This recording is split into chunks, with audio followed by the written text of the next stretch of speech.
Hello dear students, once again I welcome you in my YouTube channel विज्ञान हर घर बने पाठशाला। पिछले वीडियो में हमने पार्ट 6 जो हमारा पार्ट 6 था ऊतक, जिसमें हमने पादप ऊतक और जंतु ऊतक वो पूरे अच्छी तरह से पढ़े थे, समझे थे और उस चैप्टर को हमने अभ्यास के प्रश्न उत्तरों को करने के बाद ख़त्म किया था। और मैं उम्मीद करता हूँ आप बच्चों ने वो वीडियो अच्छी तरह से एंजॉय किया होगा, देखा होगा और समझा होगा। आज बारी है नेक्स्ट चैप्टर की। तो आज इस वीडियो में हम अध्याय 7 चैप्टर 7 जीवों में विविधता, डाइवर्सिटी इन लिविंग ऑर्गेनिज्म भी हम पढ़ेंगे। तो without any delay let's start this chapter. Diversity in living organism means all the living organisms are not equal with any reference of their characteristics. Every individual has different characteristics as well as their look, gesture as well as genetic material, right? सभी जीव जो हैं अपने अपने character जो होते हैं, उनके गुण होते हैं, वो सबके अलग अलग होते हैं। सबके जो जीन मटेरियल होते हैं वो भी अलग अलग होते हैं।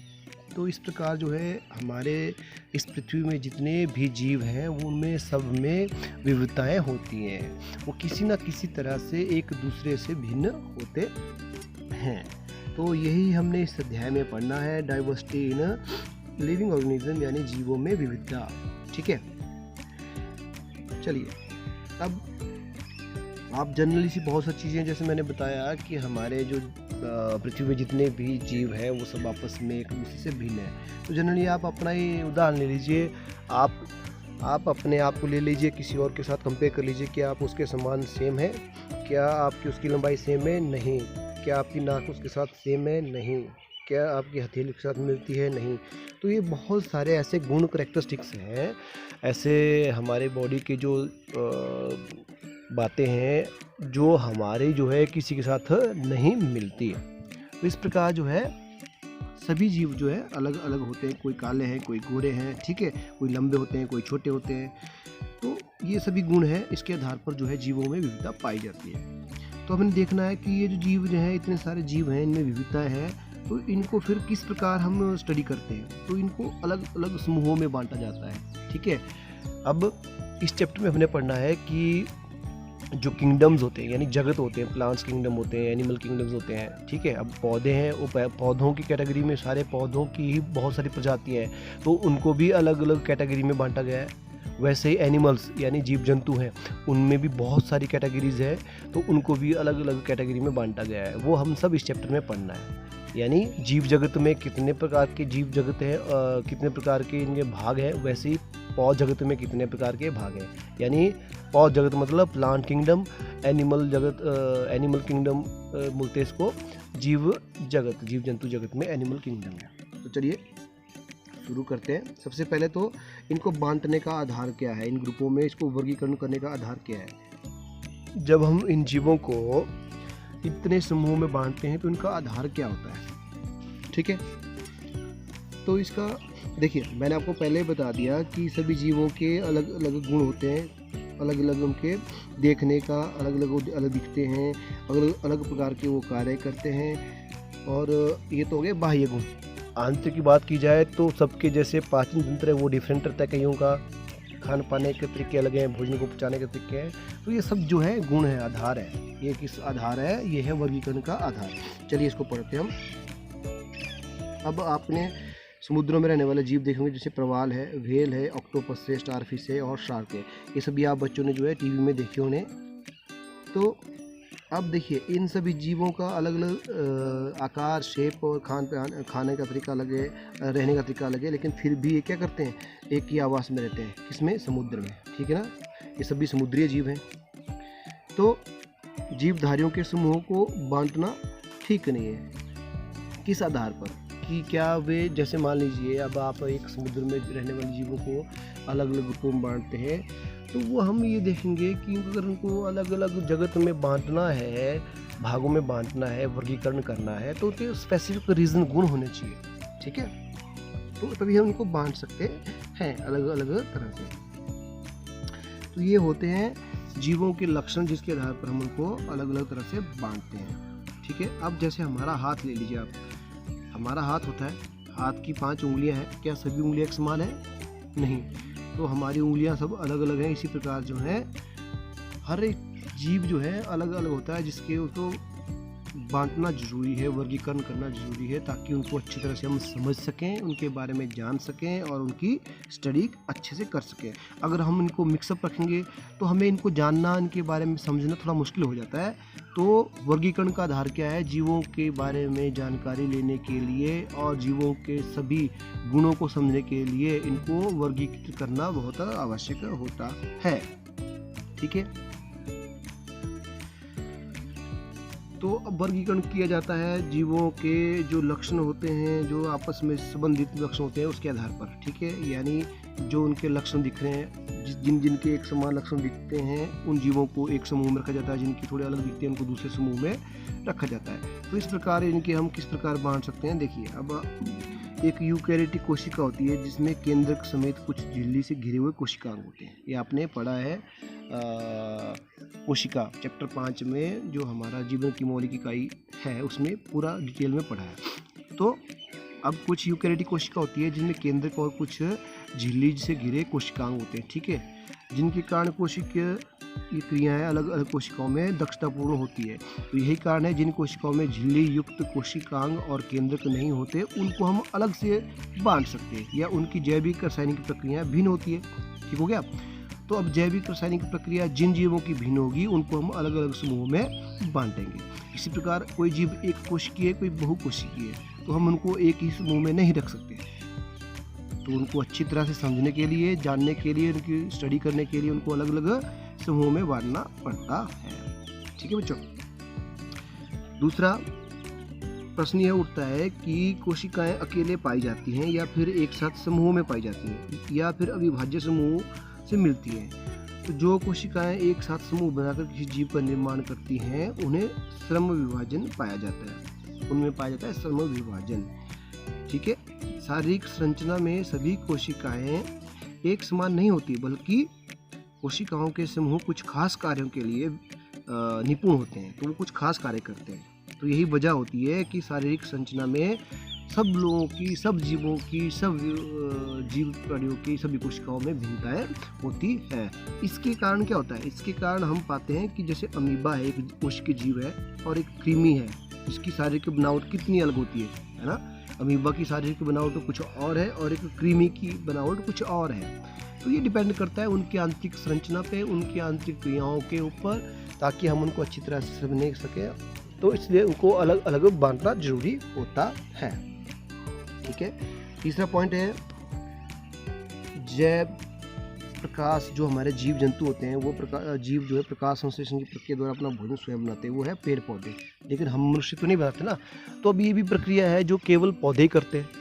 अब पौधों में भी कुछ ऐसे पौधे होते हैं जो यह प्रक्रिया करते ही नहीं है। ये भी ध्यान रखना अपने। ऐसा नहीं कि सारे पौधे प्रकाश संश्लेषण बताते हैं, नहीं। कुछ पौधे होते हैं जिनमें हरित लवक होता ही नहीं है, वो अपना भोजन स्वयं बना ही नहीं सकते। वो भी पौधे हैं, तो वो अपना भोजन कहाँ से लेते हैं? दूसरे जीवों से। उनको बोलते हैं परपोषी या मृतपोषी। जैसे आपने कवक सुना होगा। ठीक है। मशरूम होते हैं, कवक होते हैं, जंगली मशरूम होते हैं, कवक होते हैं। ये अपने आप भोजन स्वयं नहीं बनाते हैं, तो ये दूसरे जीवों की शारीरिक संरचना के आधार पर अपना भोजन प्राप्त करते हैं। तो इस प्रकार जो है भोजन बनाने की प्रक्रिया के आधार पर हम उनको डिवाइड कर सकते हैं। उसका अगला पॉइंट क्या है? जो जीव प्रकाश संश्लेषण करते हैं, उन्हें क्या कहते हैं? हम पौधे करते हैं। पौधे शारीरिक संगठन किस प्रकार स्तर होता है आपको पता ही। पौधे जो है अब छोटे छोटे आपके हर्ब्स होते हैं, शाक होते हैं, आपकी श्रब्स होते हैं, झाड़ियाँ होती हैं, और ट्रीज होते हैं, पेड़। तो ये तीनों भी अलग अलग होते हैं, इसलिए इनको भी हम अलग अलग समूहों में बांट सकते हैं। ठीक है ना। पेड़ हो गए, झाड़ियाँ होगी, घास होगी। क्या हम सभी को एक जगह पढ़ सकते हैं, एक जगह इकट्ठा स्टडी कर सकते हैं? नहीं। तो इसलिए इनका वर्गीकरण करना भी बहुत आवश्यक होता है। ये तो थे पौध जगत की बारी। इसके बाद जंतु की बात करते हैं। तो जंतुओं में भी शारीरिक विकास होता है, और उनमें अलग अलग भिन्नताएं पाई जाती हैं। किसी के अंग अलग होते हैं, ठीक है, किसी के कार्य अलग होते हैं, तो किसी की संरचनाएं अलग होती हैं। तो ये सभी जो तथ्य हैं, ये सभी जो बातें हैं, यही आधार बनता है हमारे जैव वर्गीकरण का। ठीक है। तो उम्मीद करता हूँ वर्गीकरण क्यों किया जाता है आपको अच्छी तरह से समझ आया होगा। चलिए आगे बढ़ते हैं। अब वर्गीकरण और जैव विकास आपस में कैसे कोरिलेट है, ये देखते हैं। वर्गीकरण और जैव विकास। सभी जीवधारियों उनको उनकी संरचना और कार्य के आधार पर पहचाना जाता है, ये आपको पता है, ठीक है। उनकी बनावट कैसी है और उनके कार्य कैसे हैं, उसके आधार पर हम सभी जीवों को पहचानते हैं। अब किसी की बनावट जो है वो किसी और तरीके से होती है, किसी की बनावट किसी और तरीके से होती है। तो ये जो शरीर की बनावट होती है यह कई परिवर्तनों के ऊपर प्रभावित करती है। दूसरे शब्दों में हम यह कह सकते हैं कि जो लक्षण पहले दिखाई पड़ते हैं उन्हें मूल लक्षण के रूप में जाना जाता है, ठीक है। अब इससे हमें पता क्या चलता है कि जीवों के वर्गीकरण का जैव विकास में कितना नज़दीक से संबंध है, ये हमें पता चलता है। अब हम पढ़ रहे हैं जीवों का वर्गीकरण और जैव विकास। तो जैव विकास होता क्या है? देखो, जितने भी जीव होते हैं ना, वे निरंतर होने वाले परिवर्तनों की उस प्रक्रिया के स्वाभाविक परिणाम होते हैं जो उनके बेहतर जीवन यापन के लिए आवश्यक होते हैं। बात समझे? देखिए, हर व्यक्ति, मैं व्यक्ति का उदाहरण दे रहा हूँ, अब आप अपना ही उदाहरण ले लीजिए। अगर आपके पास बहुत सारे पैसे आ गए आपके पास, मान लीजिए, और आज आप एक छोटे से कमरे में, एक मकान में रह रहे हैं जहाँ पे आपका एक छोटा सा एक कमरा है, उसमें आप सभी रह रहे हैं और आपके पास ना टीवी है ना गाड़ी है, साधारण बिल्कुल ज़िंदगी जी रहे हैं आप। लेकिन आपके पास बहुत सारा पैसा आ जाए तो क्या आप वैसी ही ज़िंदगी जिएंगे उसके बाद? नहीं। तो आप क्या करोगे? उस पैसे का यूटिलाइज करोगे, अपने लिए मकान बनाएंगे, गाड़ी लाएंगे। कहने का मतलब मेरा ये है कि आदमी जो है अपनी आवश्यकताओं के अनुसार अपने आप को ढाल लेता है और अपने वातावरण के अनुसार जो है अपने आप रहन सहन के तरीकों को बदल देता है। तो ये आदमी की बात हुई। इसी प्रकार सभी जीव भी वैसा ही करते हैं, अपने रहन सहन को, अपने आप को जो है अपने वातावरण के हिसाब से वो ढालते रहते हैं, बदलते रहते हैं और नई चीज़ें, नए प्रक्रम जो है अपने अंदर डालते रहते हैं और अपने आप को डेवलप करते हैं। तो इसी चीज़ को बोला जाता है जैव विकास, यानी अपने अंदर अनेक प्रकार, नई प्रकार की चीज़ों का विकास करना, नए नए परिवर्तन लाना। इसके लिए अपने आप को अपने वातावरण के अनुकूल जीवित रहने के लिए, बनाए रखने के लिए। समझ आ गया? तो ये है जैव विकास का आधार, इसलिए जैव विकास होता है। तो ये भी मैं समझता हूँ आपको अच्छी तरह समझ आया होगा।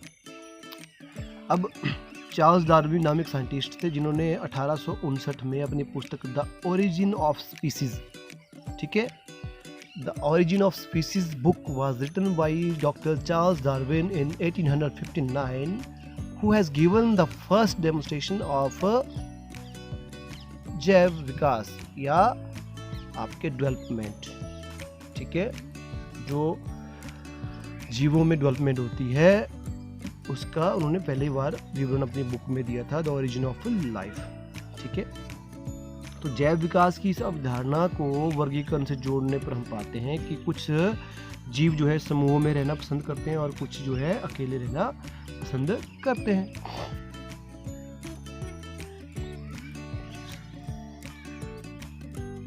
अब हमने देखा कि कुछ जीव जो हैं अपने आप को जो है कुछ हायर कैटेगरी में होते हैं, कुछ लोअर कैटेगरी में जीव होते हैं। तो कुछ दूसरे जो जीव होते हैं वो जीवों से उन्नत तथा उच्च जीव होते हैं, यानी कुछ निम्न प्रकार के जीव होते हैं, कुछ उच्च जीव होते हैं। तो इनमें सभी प्रकार की उनकी भिन्नताएं होती है जिनको हम ठीक से पता नहीं लगा सकते बिना उनको स्टडी किए हुए। फिर हमको इसके लिए हमें क्या करना पड़ता है? उनके पुराने जीव और नए जीवों को शब्द का प्रयोग नहीं कर सकते हैं। हम क्या करेंगे? विकास के दौरान सभी जीवों में जटिलता संभावना बनी रहती है, यानी वो अपने आप में अनेक प्रकार की नए नए परिवर्तन लाते रहते हैं जो कि पुराने जो हमारे तरीके होते हैं रहन सहन के जीवों के उनसे डिफरेंट होते हैं, ठीक है। तो इस प्रकार जो है जैव विकास किसके साथ संबंधित करता है? वर्गीकरण के साथ। तो जैव विकास जो है बहुत ज़रूरी होता है सभी जीवों के लिए, उनके अपने आप को ढालने के लिए, अनुकूलित करने के लिए। मैं उम्मीद करता हूँ आपको ये समझ आया होगा। उसके बाद है वर्गीकरण समूह की पदानुक्रमित संरचना। जो वर्गीकृत समूह होते हैं ना, उनकी संरचना का पदाक्रम क्या है वो हमने पढ़ना है अभी। तो ये इसकी जो साइंटिस्ट थे अर्नस्ट हैकेल 1894 में, रॉबर्ट विटेकर ये थे 1959 में, और कार्ल वोस 1977। इन्होंने क्या किया? इन वैज्ञानिकों ने, जैव वैज्ञानिक थे, ठीक है, इन्होंने क्या किया? सभी सजीवों को जगत में बांटा, यानी किंगडम में, जो मैंने पहले बात की इस चैप्टर की शुरुआत में, किंगडम्स में बांट दिया इनको, ठीक है। तो व्हिटेकर, अब ये जो है ये प्रश्न बनता है कि व्हिटेकर द्वारा जो प्रस्तावित 5 जगत थे उनके नाम बताओ, उनको समझाओ। तो व्हिटेकर जो थे आपके रॉबर्ट व्हिटेकर, उन्होंने सभी जीवों को 5 वर्ग में बांट दिया, ठीक है। पहला था मोनेरा, दूसरा था प्रोटिस्टा, तीसरा था फंजाई, चौथा था प्लांटी और 5वां था एनिमेलिया। ये 5 ग्रुप में इन्होंने पूरे जीव जंतुओं को बांट दिया, जितने भी जीवित प्राणी थे, ठीक है, उनको इसमें बांटा, मोनेरा, प्रोटिस्टा, फंजाई, प्लांटी और एनिमेलिया। तो यही समूह हैं जो हम इस चैप्टर में पूरी डिटेल में पढ़ने हैं, ठीक है। तो इन्होंने किस प्रकार विभाजित किया, देखिए पहला जगत है आपका, इन्होंने क्या किया, पहला कॉलम किंगडम का यानी जगत का, दूसरा फाइलम का, तीसरा डिवीजन का। तो इन्होंने क्या किया, ये भी इन्होंने इसको इस प्रकार बांटा, पहला था किंगडम, फाइलम, जंतु और डिवीजन। यानी किंगडम में क्या आएगा, जगत में आएगा आपका जीव का फाइलम, फाइलम बोलो जंतु का नाम जैसे, उसके बाद डिवीजन में आएगा उसका पादप कौन सा है। तो पहला है आपका वर्ग, उसके बाद फिर उन्होंने गुण के आधार पर, ऑर्डर के आधार पर, यानी क्लास, ऑर्डर, फैमिली, जीनस और स्पीसीज। तो किसी भी जंतु को आपने अगर जानना है ना, तो इनके डिवीजन के हिसाब से, इनके वर्गीकरण के तरीके के हिसाब से ये 5 गुण जो हैं हमें बताना पड़ेंगे। कौन कौन से, मान लीजिए आपका एक जानवर है कोई भी, आपका मान लीजिए स्टार फिश है, ठीक है। अब ये स्टार फिश है, इसको इन्होंने डिवाइड करना है। तो सबसे पहले क्या लिखेंगे, ये सबसे पहले लिखेंगे इसके क्लास, फाइलम हो गया आपका स्टार फिश, ठीक है, नाम जंतु का। तो इससे भी पहले क्या आएगा, सबसे पहले आएगा किंगडम, किंगडम किस में आएगा, स्टार फिश, मान लीजिए वो एनिमिलिया है या प्लांट है या फंजाई है, जो 5 किंगडम है उनमें से कोई एक आएगा, तो वो आ गया आपका किंगडम, ठीक है। किंगडम आ गया पहले, दूसरा क्या आया, उसका फाइलम क्या है, फाइलम मतलब वो जंतु किस में आता है, एनिमल है कि पक्षी है कि जानवर है कि पौधा है, वो आ गया उसमें। उसके बाद डिवीज़न, अब डिवीज़न है तो पादप में डिवीज़न होता है, वो भी आ जाएगा। फिर आएगा उसका क्लास, अगला क्या आएगा क्लास, कि क्लास कौन सी है। उसके बाद आएगा आपका ऑर्डर कौन सा है, यानी गुण। उसके बाद क्या आएगा आपका फैमिली, यानी परिवार उसकी कौन सी, फैमिली भी होती है उसकी ना। अब फैमिली क्या होती है मैं पढ़ाऊँगा इस चैप्टर में। उसके बाद आएगा आपका वंश, यानी जीनस, जीनस कौन सा हो गया। उसके बाद आ जाएगा आपका जाति, यानी स्पीसीज कौन सी। इस प्रकार से व्हिटेकर ने जीवों को वर्गीकृत किया 5 जगतों में या 5 किंगडम्स में। तो चलिए इनको हम पढ़ते हैं डिटेल में। सबसे पहला जो इन्होंने किया वो है मोनेरा। क्या है, मोनेरा। सबसे पहला किंगडम है वो है मोनेरा। अब इसमें क्या क्या आते हैं वो हम पढ़ते हैं। अब मोनेरा देखिए, मोनेरा की इस जगत में ना तो संगठित केंद्रक और कोशिकांग होते हैं और ना ही उनके शरीर की बाहुशरीक होती हैं। मतलब क्या हुआ, जो मोनेरा में उन्होंने इस प्रकार के जीव रखे जो कि जिनकी कोशिकाओं में ना तो केंद्र की संगठित होते हैं और ना ही उनके कोशिकांग संगठित होते हैं, यानी केंद्र के भी नहीं होते और कोशिकांग भी संगठित नहीं होते हैं। और ना ही उनके शरीर बहुकोशिकीय होते हैं, उनके शरीर जो है एक कोशिकीय होते हैं, बहुकोशिकीय नहीं होते हैं। तो जितने भी एक कोशिकीय जीव हैं और जो जिनमें कोशिका द्रव्य कोशिकांग और जो केंद्रक है वो संगठित नहीं होता, यानी नहीं पाया जाता सही तरीके से, वो डेवलप नहीं होते। मतलब पाया तो जाता है पर संगठित नहीं होता हो, ठीक है। तो जितने भी वैसे एक कोशिकीय जीव हो उनको मोनेरा में डाला उन्होंने। तो इनमें कुछ कोशिकाओं की भित्ति पाई जाती है और कुछ में नहीं पाई जाती है। कोशिका भित्ति के होने से ना होने के कारण इनको मोनेरा वर्ग के शारीरिक संरचना जो है परिवर्तन तुलनात्मक रूप से बहुकोशिकीय जीवों से बिल्कुल भिन्न होते हैं, ठीक है। पोषण के स्तर पर भी ये स्वयं पोषी और विषम पोषी दोनों हो सकते हैं। अब मोनेरा में कुछ स्वयं पोषी होंगे, कुछ विषम पोषी होंगे। अब इसके उदाहरण क्या हैं, देखिए जीवाणु, नीला हरे सवाल, साइनोबैक्टीरिया, माइकोप्लाज्मा, ये उदाहरण है मोनेरा के एक कोशिकीय जीव के। अब इनको चित्रों की सहायता पढ़ते हैं हम। देखिए ये है मोनेरा, पहला वाला ये मोनेरा है। इसके अंदर देखिए ये बैक्टीरिया है, ये एक कोशिकीय जीव है, इसके अंदर एक ही कोशिका होती है। उसके बाद एनाबिना है, ये भी आपके एक कोशिकीय जीव है। तो इस प्रकार जो है ये मोनेरा में आते हैं और इनके अंदर जो है ये परपोषी भोजते हैं, स्वयंपोषी भोज सकते हैं, अपना भोजन स्वयं भी बनाते हैं और दूसरे भोजन प्राप्त करते हैं। तो ये हो गया आपका पहला समूह मोनेरा। मोनेरा में होते हैं वो जीव जिनमें केंद्रक और कोशिकांग संगठित नहीं होते और उनके शरीर की बहुकोशिकीय भी नहीं होते। तो आज की वीडियो बच्चों फिलहाल इतना ही काफ़ी है ना। पहला किंगडम ही पढ़ते हम, मुनेरा। अगला जो है हमारा प्रोटिस्टा वो अगले वीडियो में पढ़ेंगे, क्योंकि वीडियो बहुत लंबा हो जाएगा। तो मैं उम्मीद करता हूँ आप बच्चों ने ये वीडियो एंजॉय किया होगा, आपको ये अच्छी तरह समझ आया होगा। तो इसी के साथ इस वीडियो को यहीं ख़त्म करते हैं, मिलते हैं अगले किंगडम के साथ अगले वीडियो में।